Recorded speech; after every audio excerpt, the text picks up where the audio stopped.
The SEC sets its sights on Uniswap. Blackrock's ETF hits a big milestone. And what are Bitcoin whales up to as we come up to the Bitcoin halving? These stories and more on this week's Bitcoin News Update. Hi, I'm Nate Martin with this week's Bitcoin News Update.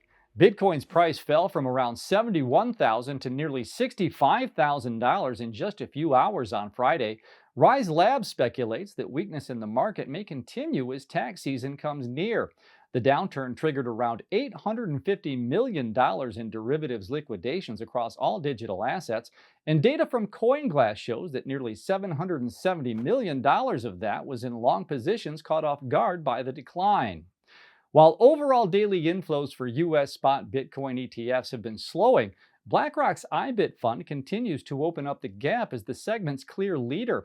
With Thursday's $192 million in inflows, IBIT crossed over the $15 billion mark in total inflows.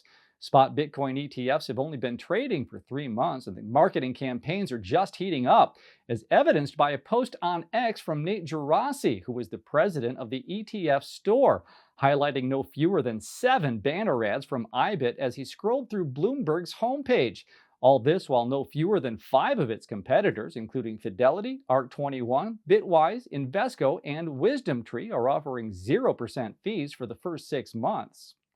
Arkham Intel posted on X that the United States government holds the most Bitcoin among state holders, with 212,847 BTC worth over $15 billion at the time of the posting. Arkham's new tool allows individuals to see real-time balances and transactions for crypto assets held by governments. The UK and Germany round out the top 3 with 61,000 and just shy of 50,000 Bitcoin respectively. In DeFi news, Uniswap token prices dropped nearly 35% on the news that the SEC has issued the largest decentralized exchange a Whales notice, notifying Uniswap of its intent to take legal action. Uniswap Labs confirmed the news in a press release on Wednesday, saying that they're ready to fight, outlining its position that the law and precedent are on Uniswap's side, saying that previous related cases, quote, underscored the need for Congress, not the SEC, to set crypto regulation. News of the Uniswap Whales notice set off a whale-driven sell-off of Uni tokens, where 3 major whales sold more than 2 million tokens worth nearly $20 million. With the Bitcoin halving coming up later this week, the network itself is becoming more secure. CoinWars data shows the Bitcoin difficulty peaking at a record 86.39 trillion.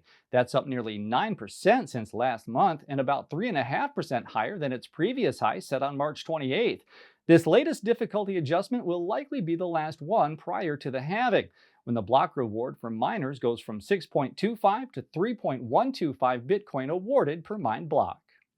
As the halving approaches, Bitcoin whales are in accumulation mode. According to Crypto Quant, demand from Bitcoin whales has never been stronger. For the first time ever, demand from permanent holders exceeded the market supply of new Bitcoin, meaning that new Bitcoin produced through mining isn't keeping up with investor demand. And that new supply, well, that gets cut in half later this week. That's it for this week's Bitcoin News Update. Don't forget to subscribe to the channel and turn on notifications. See you next week.